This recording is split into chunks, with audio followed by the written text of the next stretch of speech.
నమస్తే రమగారు. నమస్తే జయ. రమగారు, ఏదైనా చందమామ కథ చాలా పెద్ద కథ. హ్మ్. ఒక్కటే దెబ్బ. ఒక్కసారితో అయిపోయేలాగా. పూర్వం కాశ్మీర్ రాజ్యానికి జయచంద్రుడు అని ఒక రాజు ఉండేవాడు. ఆయనకి శక్తిసింహుడని ఒక తమ్ముడు. జయసింహుడు, శక్తిసింహుడు. అయితే ఏమైంది, జయసింహుడు రాజుగా ఉండేవాడు. ఆయనకో కూతురు, శక్తిసింహుడికో కూతురు. కాకపోతే ఈ శక్తిసింహుడు కొంతమంది మంత్రులు, సామంతులతోటి స్నేహం చేసి అన్న మీద తిరుగుబాటు చేసి రాజ్యం లాగేసుకున్నాడు. వాళ్ళిద్దరూ శత్రువులైపోయారు. ఈ జయసింహుడు ఏం చేశాడంటే రాజ్యాన్ని విడిచిపెట్టి ఓడిపోయాడు కాబట్టి అడవుల్లోకి వెళ్ళిపోయాడు. ఆయన ఫాలోవర్స్ కొంతమంది చిన్న సైన్యం ఆయన వెనకాల పడి వెళ్ళిపోయింది. అయితే జయసింహుడికి ఒక కూతురు ఉంది కదా, లీలావతి, ఆ పిల్ల పేరు. అది ఆ అమ్మాయి శక్తిసింహుడి కూతురు మాలతి, ఇద్దరు బాగా క్లోజ్గా ఉండేవాడు. ఇతను ఏం చేశాడంటే అన్నయ్యని తరిమేశాడు, కానీ తన కూతురికి తోడుగా ఉండటం కోసం లీలావతిని వెళ్ళనివ్వాలి ఆడకి. అంతఃపురంలోనే పెంచాడు. ఈ ఆడపిల్లలిద్దరూ అసలు ఒకళ్ళనొకళ్ళు విడదీయరాని సంబంధంతో కవల పిల్లల్లాగా కలిసే తిరిగేవాళ్ళు. ఒకే రకం బట్టలు కట్టుకునేవాళ్ళు. ఎంతో చక్కగా ఉండేవాళ్ళు. ఉన్నా కూడా తన తండ్రి లేడని, తండ్రి అడవులకు పోయాడని లీలావతికి కష్టంగానే ఉండేది. ఓ 10-11 ఏళ్ల పిల్ల అప్పటికి. కొంతకాలం గడిచింది. ఆడపిల్లలిద్దరూ యుక్త వయస్కులు అయ్యారు. కొంచెం దిగులుగానే ఉండేది. అయితే ఏమైందట, ఒకసారి ఊళ్ళో కుస్తీ పోటీలు అవి ఇవి జరిగినాయి. మల్లయోధులు చాలామంది ఉన్నారు. వీళ్ళకి కాశ్మీర్ రాజ్యంలో మల్లయోధుడు మామూలుగా కాదు, నడగొండలాగా ఉంటాడు. అయితే అతనే గెలిచాడు. గెలిస్తే ఇంకెవరైనా ఇతన్ని గెలవడానికి ఉన్నారా అని కేకలు పెట్టి ఉద్ఘోషాలు చేస్తారు కదా. చేసేసరికల్లా ఓ కుర్రాడు నేను వస్తానన్నాడు. తీరా చూస్తే ఆ కుర్రాడు కొంచెం బలంగానే ఉన్నాడు, కానీ సుమారుగా ఉన్నాడు. ఇంత కొండలాగా ఉన్నవాడిని మామూలు వాడు ఏం చేస్తాడు? అయ్యో, ఆడపిల్లలు ఇద్దరికి అబ్బాయి నచ్చాడు. అయ్యో, చిన్న కుర్రాడలే ఉన్నాడు, ఎక్కడ ఆగుతాడు వీడి ముందు అనుకున్నారు. సరే, రాజుగారు సరే ప్రయత్నం చేయమంటే కుర్రాడు సన్నగా చిన్నగా ఉన్నాడు, కానీ మంచి యుక్తి కలిగిన వాడు. వాడి మల్లుడికి దొరకల. మల్లుడిని ముప్పు తిప్పలు పెట్టి మల్లుడికి ఆయాసం వచ్చే వరకు విసిగిచ్చి ఆయాసం వచ్చాక 4 దెబ్బలతో పడగొట్టేశాడు. రాజు ఎంతో మెచ్చుకున్నాడు. అమ్మాయిలు ఇద్దరు కూడా చాలా సంతోషించారు. వాళ్ళకి అట్లాంటి సరదాలు ఉన్నాయి. స్పోర్ట్స్ దగ్గరుండి చూసేవాళ్ళు. బోళ్ళు చప్పట్లు కొట్టారు ఇద్దరు. అక్కడి నుంచి ఈయన దగ్గర పిలిచి ఆప్యాయంగా పలకరించి, ఏ అబ్బాయి నీ ఏ ఊరు ఏమిటి అంటే, నా పేరు మకరాంకుడు అండి, నేను గోపాల దేవుడి కుమారుడిని అని చెప్పాడు. రాజుగారి మొహం ముడుచుకున్నాడు. ఎందుకు? జయసింహుడికి స్నేహితుడు గోపాలదేవుడు. పాత రోజుల్లో జయసింహుడు గోపాలదేవుడు కలిపి వేటాడేవాళ్ళు. అతను మరణించాడు. కానీ ఎప్పుడైతే గోపాలదేవుడు కొడుకు అని తెలియంగానే ఈయనక మాడు మొహం పెట్టుకున్నాడు. ఇక పెద్దగా ఎంకరేజ్ చేయలే. తన ఆగర్భ శత్రువు తాలూకు ఫ్రెండ్ కొడుకు అంటే ఎవరికి ఇంట్రెస్ట్ ఉంటుంది? అమ్మాయిలు ఇద్దరు గమనించారు అది. ఆయన ఏదో సరిగ్గా సంభావించలేదు. ఈ కుర్రాడు చిన్నబుచ్చుకున్నాడని అతని దగ్గరికి వెళ్ళి, స్పోర్ట్స్లో గెలిచిన వాళ్ళందరినీ పలకరిస్తున్నారు. అతని దగ్గరికి వెళ్ళి, ఎంతో బాగా పోరాడేవు నువ్వు అని చెప్పి ఈ లీలావతి ఏం చేస్తుంది, మెళ్ళో ఇంచి ఒక చంద్రహారం తీసి అతని మెళ్ళో వేసి, దీన్ని నీ దగ్గర ఎట్టు పెట్టుకో, నా గుర్తుగా, నువ్వు చాలా బాగా పోరాడావు, నీ యుక్తి నాకు చాలా నచ్చింది అని చెప్పి అతను గోపాలదేవుడు కొడుకు అని తెలుసుకున్నారు. వీళ్ళు కూడా ఇంటికి వెళ్ళిపోయారు. ఆ అబ్బాయి వెళ్ళిపోయాడు. సరే, సైన్యంలో కొంత అవకాశం లభించింది. అప్పుడప్పుడు ఈ స్పోర్ట్స్ మీట్ అయ్యే వరకు ఇక్కడే ఉండమని ఆ అబ్బాయికి చెప్పారు. అవి రోజు ఏవో స్పోర్ట్స్ మీట్ అయ్యేవి. ఆ అబ్బాయి కనపడుతూనే ఉన్నాడు. మెల్లిగా ఈ లీలావతి అతనికి కళ్ళు కలుస్తున్నాయన్నమాట. మొహాలు ఒకళ్ళ మీద ఒకళ్ళకి ఆసక్తి ఉన్నట్టు తెలిసేలాగానే ఉంది. ఆ అబ్బాయి గురించి మాట్లాడితే చెల్లెలు నవ్వుతున్నది. అక్క, నీ మనసు అక్కడ పట్టేసిందే అంటూ ఉండేది. మా నాన్న స్నేహితుడు కొడుకు కదా, మనకు స్నేహితుడు కాకపోతాడా అనేది. కొన్నాళ్ళ తర్వాత మకరాంకుడు అంటే విసుగు పుట్టేది ఈయనకి, ఈ రాజుగారికి, శక్తిసింహుడికి. విసుక్కుంటూ ఉండేవాడు. ఒకనాడు ఏమనిపించింది, స్పోర్ట్స్ మీట్ చాలా రోజులు జరిగింది. ఈ మీట్కి వచ్చిన వాళ్ళందరూ కూడా మాలతి కంటే లీలావతిని మెచ్చుకునేవాళ్ళు. లీలావతి పెద్దది. ఆ పిల్ల తెలివిగా మాట్లాడేది. పైగా తండ్రి రాజుగా ఉన్నప్పటి నుంచే పుట్టింది అమ్మాయి. మొదటి నుంచి యువరాణి హోదాలో ఉండి వచ్చిన వాళ్ళని చూసుకోవటాలు అవన్నీ నేర్చుకుని ఉంది. కొంచెం తెలివిగలది. మాలతి ఉక్కరవ చిన్నపిల్ల. ఆ అమ్మాయికి అక్కయ్య వెనకాల తిరగటం మామూలుగా రెండో వాళ్ళకి అవి రావు. రెండో వాళ్ళు పెద్దవాళ్ళ వెనకాల తోకల్లాగా తిరుగుతూ ఉంటారు. ఇప్పుడు ఈ పిల్లని పెట్టడం వల్ల మాలత అలాంటివన్నీ నేర్చుకోవాలి. ఆ ప్రోటోకాల్స్ అన్ని అక్కే చూస్తుంది. న్యాచురల్లీ కదా. నువ్వు ఆఖరి వాళ్ళని గమనించి, వాళ్ళకి చాలా రావు. మర్యాదలు గిర్యాదలు చేతకావు. పెద్దవాళ్ళు అవన్నీ సమర్థిస్తారు. వీళ్ళు వాళ్ళ వెనకాల నీడల్లాగా తిరుగుతూ ఉంటారు. ఈ పిల్లకి నీడలా ఉండటం అలవాటైంది. అన్ని పెద్దమ్మాయే సమర్థిస్తుంది. ఇంక ఇప్పుడు చేసేది ఏముంది? అక్కడి నుంచి ఏమైంది, వచ్చిన వాళ్ళంతా వాళ్ళు వీళ్ళు ఆ దేశం నుంచి ఈ దేశం నుంచి వచ్చిన వాళ్ళంతా పెద్దమ్మాయి గారు భలే చురుకు అన్నలా మెచ్చుకునేవారు. ఒళ్ళు మండిపోయేది. చిచ్చి ఈ పిల్లని ఉంచుకునేసరికి నా పిల్ల కనపడకుండా పోయిందని, నువ్వు మీ నాన్నతో అడవికి వెళ్ళిపో, మీ నాన్న దగ్గర పో నువ్వు అంటాం మొదలెట్టాడు.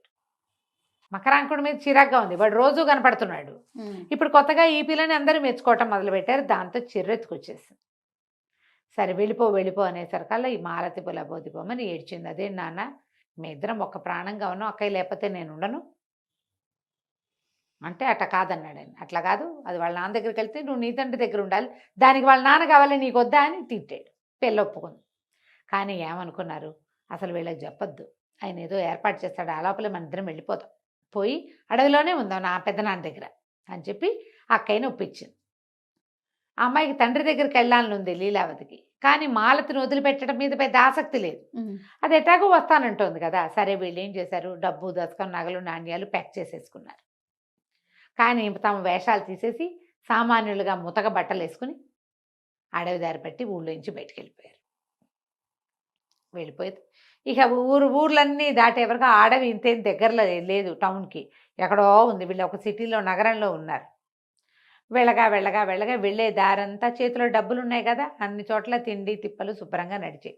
వీళ్ళు ఏం ప్లాన్ చేసుకున్నారు, ఇట్లా ఆడపిల్లల్లాగా వెళ్తే ఇబ్బంది అవుతుంది, నేను నీకంటే పెద్దదాన్ని, కొంచెం గైరుగా పెద్దగా పిల్లగా కనపడతా కాబట్టి నేను మగ వేషం వేసుకుంటా, నువ్వు చెల్లెలు వేషం వేయమంది చెల్లెల్ని. ఎట్లాగూ చెల్లెలకి అలవాటే, అది చెల్లిగానే ఉంటుంది. ఈ మగపిల్లాడి వేషం వేసుకుంది లీలావతి. ఓ పల్లెటూరి అన్న చెల్లెలు ఇవే వేషాలతో అన్ని ఊళ్ళలోనూ తిండి తిప్పలు చూసుకున్నారు. చూసుకుని అడవి దగ్గరికి వెళ్ళేసరికి వాళ్ళ వల్ల అక్కడ ఏమీ లభించలే. వీళ్ళకి చెట్లు ఎక్కటాలు రాదు, తేనె పిండుకోవటం రాదు, దుంపలు కాల్చుకోవటం రాదు, పొయ్యి వెలిగించడం రాదు, ఏమీ రావు.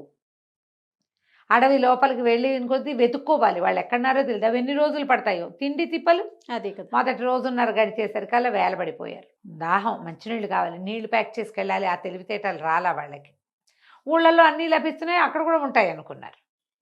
అక్కడి నుంచి చిన్నపిల్లేమో కాళ్ళు నొప్పులు పుడుతున్నాయని కూర్చోబడిపోయింది. ఈ లోపల ఎవరో కొంతమంది గొర్రెలు కాపర్లు వెళ్తున్నారు.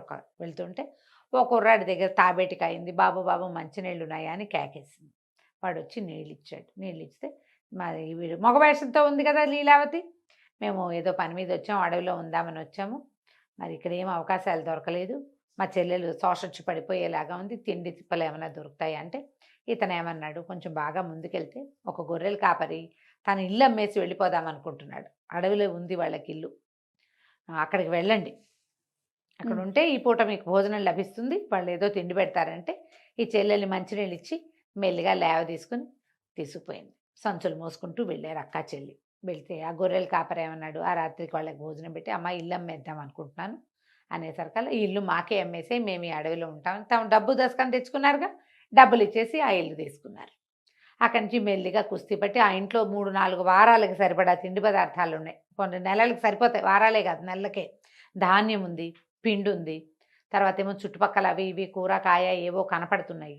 సరే మెల్లిగా పొయ్యి వెలిగించడం, 2-3 రోజులు ఉండండి అని నేర్చుకుని వాళ్ళ దగ్గర వాళ్ళు వెళ్ళిపోయాక అన్న చెల్లి వేషంతో అక్కా చెల్లి ఉండిపోయారు. అడవిలో తిరగటం మొదలుపెట్టారు. ఒక చోట లీలావతి అని పేరు చెక్కుంది చెట్టు మీద. వీళ్ళు ఏమనుకున్నారు, ఇది మకరాంకుడే చెక్కుంటాడు, ఎందుకంటే ఈ అమ్మాయికి పరిచయమైన మగవాడు ఇంకొకటి లేడు, పేరు చెక్కు ఉందంటే బహుశా ఆ అబ్బాయే అయి ఉంటాడని అనుకున్నారు. సరే ఏమైంది, ఇంతలో ఇంకో కథ ఇందులో. ఈ మకరాంకుడు ఎవరు, గోపాలదేవుడు అనే ఒక రాజ సామంతుని కుమారుడు. అతను కొంచెం చిన్నపిల్లాడిగా ఉండగానే తండ్రి చనిపోతే ఒక ఏజ్ వచ్చాక వాళ్ళ అన్నయ్య శశాంకుడికి అప్పచెప్పాడు తండ్రి చనిపోతూ, తమ్ముడు కూడా బాగా చూసుకోని.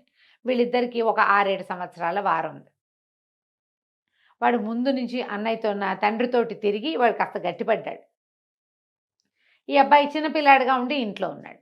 తండ్రి చనిపోయేసరికల్లా క్రమంగా రోజులు గడిచే కొందికి ఈ శశాంకుడు, ఈ మకరాంకుడు ఇక్కడ ఉండి, వాడు పెద్దవాడి పేరు శశాంకుడు, రెండోవాడి పేరు మకరాంకుడు, వీడు రెండోవాడు. రోజులు గడిచే కొందికి ఈ పిల్లాడు ఇంట్లో పని వాళ్ళతో తిరిగి తన తండ్రి ఎట్లా ప్రవర్తించేవాడు, ఎలా ఉండేవాడు నేర్చుకుని హుందాగా బిహేవ్ చేయటం అది ప్రాక్టీస్ చేశాడు. శశాంకుడు ఫ్రెండ్స్ అంతా అనేవాళ్ళు, మీ తమ్ముడు రాజు అయిపోతాడు, అందరూ వాడిని గౌరవిస్తారు, వాడు మీ నాన్నలాగా ప్రవర్తిస్తాడు, అనేసరికి ఆ చిన్న రాజ్యం తమ్ముడికి భాగం పెట్టడం ఇష్టం లేకపోయింది. పైగా ఈ రాజ్యంలో ఏమైంది, తమ్ముడు అన్నయ్యని వెళ్ళగొట్టి రాజ్యాన్ని ఆక్యుపై చేసిన ప్రాంతం అది కాశ్మీర్ దేశం. వీళ్ళది చిన్న ప్లేస్ అవంతి.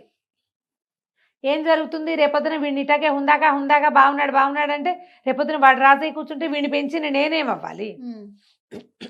ముందు నుంచి నేనే కదా వీడిని చూశాను. నాన్నకి బాగుండనప్పటి నుంచి తమ్ముడు సంగతి నేనే చూశాను.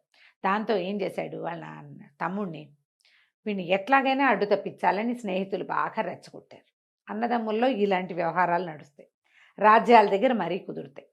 వాళ్ళు ఏమన్నారంటే, కాశ్మీర్ రాజ్యంలో స్పోర్ట్స్ మీట్ అవుతోంది, అక్కడ మల్ల యుద్ధం ఉంది, మీ తమ్ముడికి ఎలాగో మల్ల యుద్ధం అంటే ఇష్టము, అక్కడికి పంపించావంటే వాళ్ళ మల్లుడు వాడు నడగొండలాగా ఉంటాడు, పిల్లాన్ని పీక వేసి చంపేస్తాడు, పైగా ఎందుకు పనికి రాకుండా చేస్తాడు, చచ్చిపోతే అక్కడికి పంపించామని అక్కడికి ఎంకరేజ్ చేసేసరికల్లా వెళ్ళు స్పోర్ట్స్ మీట్కి వెళ్ళు, నువ్వు మన ఊరిని రిప్రజెంటేట్ చేయని తమ్ముడిని తోసాడు. ఆ తమ్ముడు అక్కడికి వెళ్తుంటే మధ్యదారిలో ఎవరో కనపడి హాత్తేరి నిన్ను చంపడానికే ప్లాన్ చేశారా అనేసరికి వీడికి చాలా కష్టంతో వచ్చింది. ఏమిటి మా అన్నయ్యకి ఇలా వచ్చి పుట్టింది, సరే ఏదో చచ్చేపోదాంలే పోని, అక్కడ ఏదో పేరు తెచ్చుకుని గోపాలదేవుడి కొడుకు బాగా పోరాడాడని పేరు తెచ్చుకుని చచ్చిపోదామని వచ్చాడు. కానీ ఇక్కడ గెలిచాడు. ఈ గెలిచిన తర్వాత ఏమైంది, రాజుగారి 4 రోజులు కూడా సరిగ్గా చూడలేదు తాను. మళ్ళీ వెనక్కి వెళ్ళేసరికల్లా గెలిచి ఇంటికి వచ్చేసరికల్లా శశాంకుడికి భయం వేసింది. అమ్మో వీడు వాడిని కూడా గెలిచాడంటే మన కొంప ముంచేస్తాడని ఒకనాటి రాత్రి తమ్ముడున్న గదికి నిప్పు పెట్టిద్దాం అనుకున్నాడు. ఈ నౌకర్లలో ఉన్న ఒక ముసలివాడు అది గమనించి, బాబు ఇల్లు నిప్పు పెట్టేలాగా ఉన్నారు, నువ్వు పారిపోదు కానీ పద, నిన్ను ఎక్కడి నుంచో ఏదో పక్క నుంచి సందు నుంచి తీసుకుపోతానని ఈ కుర్రాన్ని వెంబడి పెట్టుకుని ఏదో పిచ్చి సందులోకి, పాడుబడిన ఇళ్ల సందులోకి తీసుకుపోయి కుర్రాన్ని దాటిచ్చేశాడు. అటు తగలబడిపోయింది కానీ మకరాంకుడు తప్పించుకున్నాడు. ఆ తప్పించుకున్న మకరాంకుడు అడవిలోకి చేరాడు. వీళ్ళ దగ్గర ఏమీ లేవు, రాత్రికి రాత్రి పారిపోయారు. కాయా కసురు తిన్నారు, సరిపోలా ఆహారం. ఇక నడవగా ఈ ముసలివాడు నౌకరు తీసుకొచ్చాడు కదా, వాడి వేళ పట్టును ఇంత తింటారు, పెద్ద వయసు వచ్చేసరికి ఎక్కువ తినలేరు, వేళ తప్పి ఉండలేరు.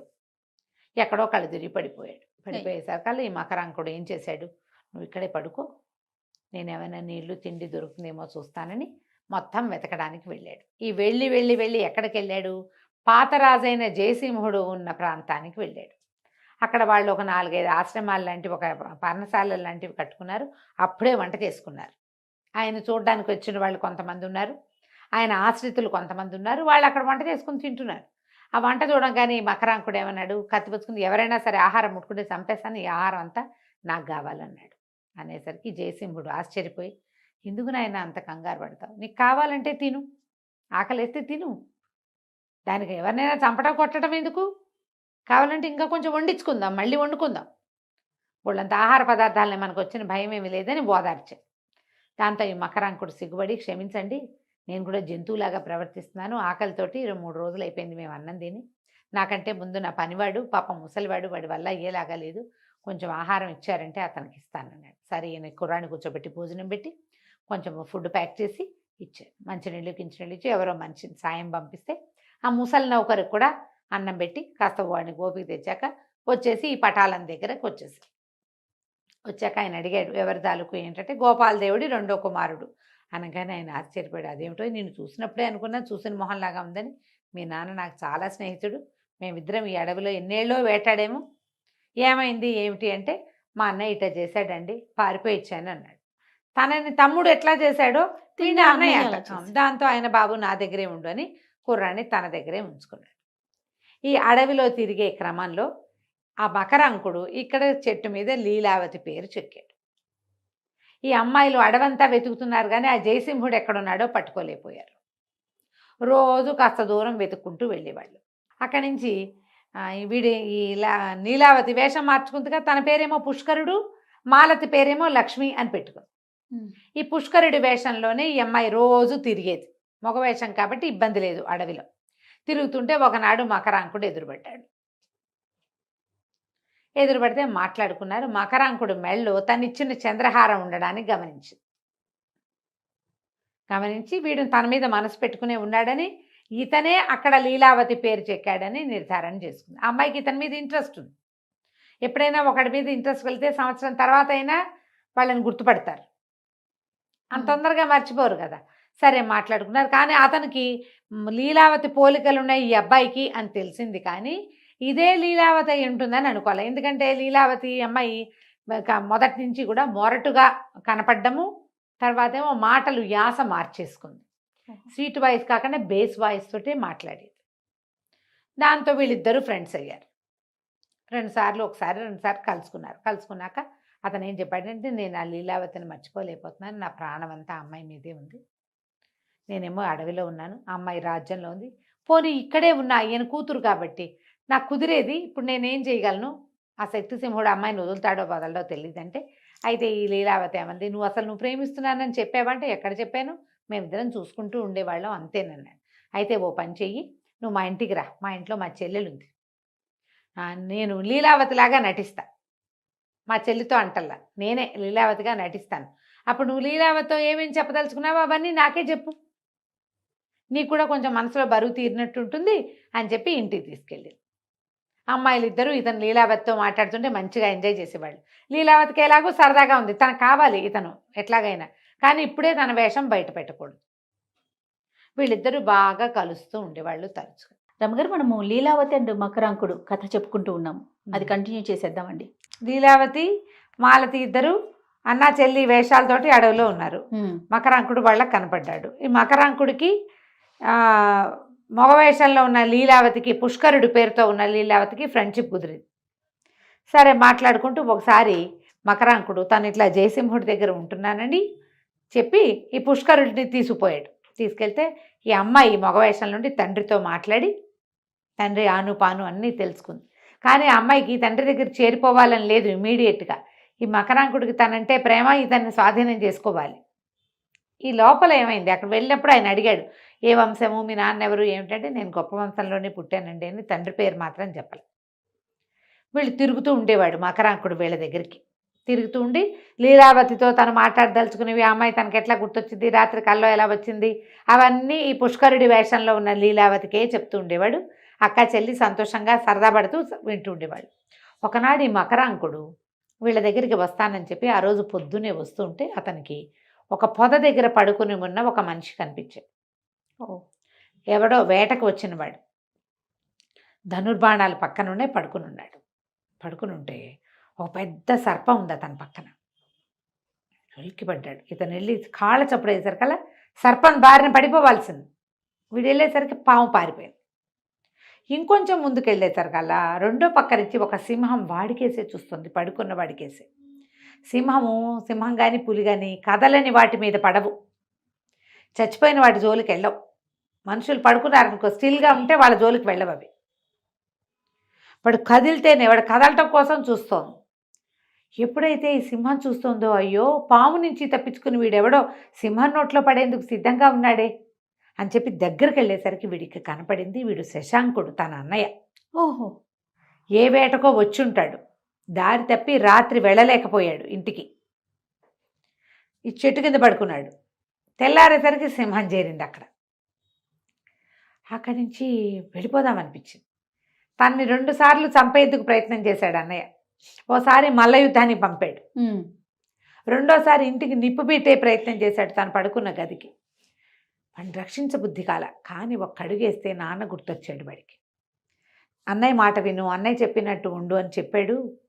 చచ్చిపోతుంటే వదిలిపెట్టచ్చా, వాడు చేస్తే చేశాడు. వాడి చుట్టుపక్కల మాట విని ఆస్తి 2 భాగాలు అవుతుందన్న దురాశకి లోనే చేశాడు. నాకు ఇప్పుడు ఏమీ లేదు, నాకు ఆస్తి వద్దు, స్వాస్తి వద్దు. ఎవడైనా మనిషి ఉన్నా కూడా రక్షించేవాడిని కదా, సొంత అన్నయ్యని నేను చేయొచ్చా ఇట్లా? తప్పనిపించింది. అక్కడి నుంచి సింహాన్ని కొట్టాడు, కర్ర బాణం వేసి. కొట్టేసరికి సింహం వాడి మీదకి దూకింది. ఇద్దరు హోరాహోరీ పోరాడేశారు. కానీ ఈ పోరాట శబ్దాలకి, అరుపులకి, కేకలకి శశాంకుడు లేచి కూర్చున్నాడు. లేచి కూర్చుని చూస్తే ఏముంది, సింహంతో తన పక్కనే సింహంతో పోరాడుతున్న తమ్ముడు కనపడ్డాడు. వీటికి తెలిసింది ఆ సింహం తన మీదకి దూకపోతుంటే తమ్ముడు అడ్డం పడుతున్నాడు. సింహం కాస్త చచ్చిపోయింది, కానీ దాన్ని పంజా ఇట్లా భుజాల మీద పీకేసింది మకరాంకుడు. అయితే ఏమైంది, మకరాంకుడు ఇద్దరు కావలించుకున్నారు ఒకళ్ళనొకళ్ళు. శశాంకుడు అన్నాడు, నేను నీకు ఎంత అన్యాయం చేయబోనాను, నువ్వు నన్ను బతికించేసావురా అంటే, ఇది ఒకటే కాదన్నయ్య, నీ మీద పాము కూడా పడిపోయింది, అది తప్పుకుని ఇది పడుతుంటే దీన్ని కొట్టాను అన్నాడు. అన్నాక ఏం చెప్పాడు, నువ్వు ఓ పని చెయ్యి, నేను జయసింహుడి దగ్గరికి వెళ్ళి కట్టు కట్టించుకుంటా, వాళ్ళ దగ్గర మందులునే వెజ్ ఉన్నాడు అక్కడ వైద్యుడు. నువ్వు ఇట్లా ముందుకెళ్తే ఇట్లా రైతుపల్లెల వైపుకి ఒక గుడిసుంది, ఒక గొర్రెల వాళ్ళ పాకుంది, అందులో పుష్కరుడని నా స్నేహితుడు ఉన్నాడు, వాళ్ళ చెల్లెలు కూడా ఉంటుంది. పొద్దున్నే వాళ్ళ ఇంటికి వస్తానని చెప్పాను నేను, వాళ్ళు నా కోసం ఎదురు చూస్తూ ఉంటారు. నువ్వు పోయి అక్కడికి వెళ్ళి నేను రావట్లేదని, నాకు సింహం వల్ల నాకు దెబ్బ తగిలిందని చెప్పు అని చెప్పేసరికల్లా సరే శశాంకుడు ఏం చేశాడు, శశాంకుడేమో మా లీలావతి మాలతి ఉన్న గుడిసెకు బయలుదేరాడు. మకరాంకుడేమో భుజం సింహం పీకిందిగా, కట్టించుకోవడానికి జయసింహుడి దగ్గరికి వెళ్ళిపోయాడు. ఆ గుడిసె దగ్గరికి వెళ్ళిన పుష్కరుడికి వాకిట్లో బిందెతో మంచినీళ్ళు తెస్తున్న లక్ష్మీబాయి రూపంలో ఉన్న మాలతి కనపడింది. ఆ పిల్ల అందానికి మూర్చిపోయాడు వీడు. ఏమిటి ఇంత బాగుంది అమ్మాయి, రాజకుమార్ తల్లే ఉంది అని ఆశ్చర్యపోయి, నేను శశాంకుడిని, మకరాంకుడు వాళ్ళ అన్నయ్యని, మీ అన్న ఉన్నాడా అని అడిగారు. అన్న ఉన్నాడు, లోపల ఉన్నాడని లోపల తీసుకెళ్తే అప్పుడు ఈమె పుష్కరుడు మా శశాంకుడు చెప్పాడనమాట, ఇక్కడ యాక్సిడెంట్ లాగా అయింది, ఓ సింహం నా మీద పడితే మా తమ్ముడు దాన్ని పోరాడాడు, మరి దెబ్బలు తగిలినాయి, కట్టించుకోవటానికి జయసింహుల వారి దగ్గర వెజ్జున్నట్ట అక్కడికి వెళ్ళాడు అని చెప్పేసరికల్లా ఈ పుష్కరుడు నుంచుని పాళాన పడిపోయాడు. శశాంకుడిని సింహం పీకేసింది అనగానే కళ్ళు తిరిగిపోయినాయి. వీడికి అర్థం కాల.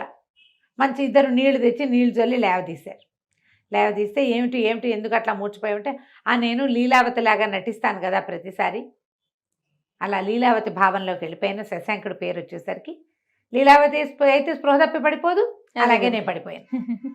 సరే కాసేపు కూర్చున్నాడు. ఆ అబ్బాయికి ఎంతసేపు ఆ లక్ష్మి మీదే ఉన్నాయి చూపులు. ఆ పిల్ల కూడా చక్కగా బాగున్నాడు, ఇతను వాళ్ళ అన్నయ్యే కదా, అన్నదమ్ములు. అక్కడి నుంచి అడిగింది, మీరు ఎట్లా మీ ఇద్దరు ఎట్లా కలిశారు, మీ ఇద్దరు ఏదో విడిపోయారని చెప్పాడే మాకు మకరాంకుడు అంటే, అవును నేను పొరపాటు చేశాను, నా తమ్ముడితోటి నేను వైరం కొని తెచ్చుకున్నాను అనవసరంగా, వాడు చాలా మంచివాడు, మా నాన్నలాగా చాలా సహృదయుడు, నేను ఇది ఎట్లా ప్యాచప్ చేసుకోవాలో కూడా నాకు అర్థం కావట్లేదు అని చెప్తే, లక్ష్మి పుష్కరుడు ఇద్దరు బాగా ఓదార్చారు. ఇప్పుడు కలిసిపోయారు మీ ఇద్దరు, హాయిగా కులాసాగా కలిసి ఉండండి, మీ తండ్రి లేడు తల్లి లేదు, అన్నదమ్ములే కదా కలిసి ఉండాలి. ఇప్పుడు మేము చూడండి మాకెవరు లేరు, మేము ఇద్దరం కలిసి ఉండట్లా, ఏముంది ఒక రాజ్యం 2 ముక్కలు అయితే అవుతుంది, ఏమైపోతుంది, ఎవడి ముక్క వాడు పాలించుకోండి చక్కగా అని బాగా ఎంకరేజ్ చేశారు. సరే ఈ మకరాంకుడు శశాంకుడిని కలిసిపోవాలని ఇతను ఊహించుకున్నాడు.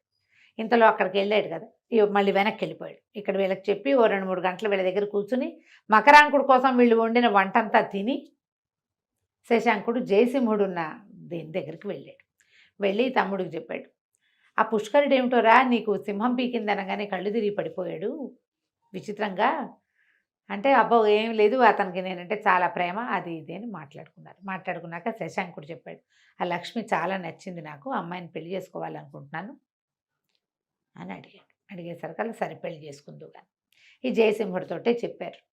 ఆ రోజు వచ్చాడు కదా పుష్కరుడు, అతని చెల్లెల్ని మా అన్నయ్య పెళ్లి చేసుకుంటానంటున్నాడు అంటే, సరే పెళ్ళి ఇక్కడే చేసుకుందాం, ఇక్కడే చేస్తాను, వాళ్ళు కూడా అడవిలో ఉండే పిల్లలు ఎవరు లేరు, అన్నా చెల్లియే ఉన్నారు, పెళ్ళి ఇక్కడ చేద్దామంటే ఈ మకరాంకుడు కనిపించింది, నాకు కూడా లీలావతి దొరికితే ఎంత బాగుంటుంది, దొరకట్లేదు నాకు, నేను ఎట్లా తెచ్చుకోవాలో తెలియటం లేదని అక్కడికి వెళ్ళి వాళ్ళని పెళ్లి అప్పచెప్తే ఈ పుష్కరుడు ఏమన్నాడు, నిజంగా చెప్పు నీకు లీలావతిని పెళ్లి చేసుకోవాలని ఉందంటే అక్షరాలా ఉంది, వాళ్ళ నాన్నకి రాజ్యం లేకపోయినా ఆయన అడవిలో ఉన్నా ఎలా ఉన్నా సరే లీలావతే కావాలి, ఎందుకంటే నేను మల్లుడితో యుద్ధం చేసినప్పుడు ఆ అమ్మాయికి నేను ఫలానా రాజ్యం తాలూకు చిన్న కొడుకు కుమారుడు అని తెలియదు, ఆ అమ్మాయి ఊరికే ఆ రాజుగారి దగ్గర పెరుగుతున్నటువంటి ఆయన శత్రువు యొక్క కూతురు, అప్పుడు ఆ అమ్మాయికి రాజ్యం లేదు, రాజ్యం ఉన్నది ఎవరికి, మాలతికి, లీలావతికి ఏం లేదు, రాజుగారి పెంపుడు కూతురు, ఆయన తన కూతురు కోసం ఆ పిల్లని చేరదీశాడు కానీ దానికేమో రాజ్యమో భోజ్యమో ఇద్దామని అయితే కాదు, కానీ నాకు పెళ్లి చేసుకోవాలని ఉందని చెప్పేసరికి మీరు పెళ్లి ఏర్పాట్లు చేసుకోండి, లీలావతి వచ్చే ఏర్పాట్లు మేము చేస్తామన్నారు. ఎట్లా అంటే సమాధానం లేదు, నీకెందుకు నేను తెప్పిస్తా కదా. అక్కడి నుంచి సరే పెళ్లి ఏర్పాట్లయినాయి. సరే పెళ్లి ఏర్పాట్లకి అన్న చెల్లి కలిసి వెళ్ళారు అక్కడికి. అంతా ముహూర్తం దగ్గర పడేసరికి అమ్మాయిని తయారు చేసి తీసుకొస్తామని చెప్పి ఇద్దరు అక్క అన్న తమ చెల్లె వేషంలో ఉన్నారుగా, వీళ్ళు కుటీరంలోకి వెళ్ళారు. వాళ్ళు వచ్చేటప్పుడే తమ సామాన్లన్నీ తెచ్చుకున్నారు. చక్కగా లోపలికి వెళ్ళి తమ రాజకుమార్తెల అలంకారాలన్నీ బయట తీసి అమ్మాయి మగవేషం తీసేసింది. ఇద్దరు చక్కగా డ్రెస్ అయిపోయి బయటకు వస్తే పుష్కరుడేడి అన్నారు. ఇదిగో పుష్కరుడు అని చూపించింది. ఇప్పుడు ఇన్నాళ్ళు పుష్కరుడి వేషంలో ఉన్నది ఎవరు? లీలావతి. లీలావతి. ఎప్పుడైతే ఆడపిల్లల స్వరూపంలో కనపడ్డారో వాళ్ళని గుర్తుపట్టాడు జయసింహుడు. ఈ పిల్లలు తమ పిల్లల్లాగా ఉన్నారు. ఆయన ఆశ్చర్యపోయాడు, ఏమిటమ్మా ఇది అన్నాడు. అనేసరికి మాలతే చెప్పింది, మా నాన్న లీలావతిని ఇక్కడికి పంపించేద్దాం అనుకున్నాడు, అది లేకుండా ఉండలేక నేను వచ్చేసాను. మా నాన్నకి చెప్పి రాలేదు, మా నాన్నకి చెప్పలేదు, కానీ ఆయనకి వార్త వెళ్ళింది, ఎప్పుడో వస్తాడు. సరిగ్గా అదే సమయానికి గొర్రెల కాపర్లు కొందరు ఇచ్చిన వార్తలు తెలుసుకుని తన కూతురు పెంపుడు కూతురు ఇక్కడ ఉన్నారేమో చూడడానికి ఈయన కూడా బయలుదేరి వచ్చాడు. వీరసింహుడు కూడా, ఈ శక్తిసింహుడు, వీరసింహుడు కదా ఆయన పేరు, శక్తిసింహుడు రాజుగారి తమ్ముడు, మాలతి వాళ్ళ నాన్న. ఆయన వచ్చేసరికల్లా పెళ్ళైపోయింది. ఇక్కడ ఇద్దరు ఆడపిల్లలు చక్కగా పెళ్ళిళ్ళు చేసేసుకుని మకరాంకుడిని శశాంకుడిని పెద్దండ్రికి దండాలు పెడుతున్నారు. దండం పెట్టే సమయానికి వచ్చేసరికి ఆయన నిర్ఘాంతపోయాడు. ఇదేమిటి ఇట్లా చేశారు? కానీ ఆయనకి మెల్లిగా అర్థమైంది, నేను చేసిందే పొరపాటు. మా రాజ్యంలో ఉన్న ప్రతి వాళ్ళకి జయసింహుడే కావాలి. ఆయనే మంచి రాజు, ఆయన కూతురే మంచి పిల్ల. నేను ఎప్పటికీ ప్రజల మనసు గెలవలేకపోయాను. కానీ శశాంకుడు తను పొరపాటు చేసిన మళ్ళీ సర్దుకుని తన తమ్ముడిని కలుపుకున్నాడు. నేనేమో అలా ఎందుకు చేయలేకపోతున్నాను నేను అని చెప్పి అన్నకి దండం పెట్టేశాడు. నువ్వు వచ్చి నీ రాజ్యం ఏలుకో, నేను నీ తమ్ముడుగా నీకు సహాయం చేస్తా. నేను రాజుగా ఉండలేను. నేను రాజుగా ఉన్నా కూడా రాజుకి తరతమ భేదం ఉండకూడదు. అందరూ ఒకటే, భగవంతుడు లాంటివాడు రాజు. నేను అట్లా ఉండలేకపోతున్నా, నేను తమ్ముడుగానే ఉంటాను అని చెప్పేసి అన్నయ్యని తీసుకెళ్ళిపోయాడు. ఆడపిల్లలిద్దరూ చక్కగా శశాంకుడిని మకరాంకుడిని పెళ్లి చేసుకుని వాళ్ళ అవంతి నగరానికి వెళ్ళిపోయారు. తర్వాత కాలంలో వీళ్ళకి ఆడపిల్లలే కదా ఉంది. ఈ కాశ్మీర రాజ్యాన్ని అన్నదమ్ములిద్దరూ చెరిసగంగా పరిపాలించారు. చెరిసగంగా మరి మాలతి కూడా ఆమె అక్క చెల్లి కలిసి ఉండాలని భావిస్తుంది. అలా కథ కంచికి మనం ఇంటికి. నమస్తే. నమస్తే జయ.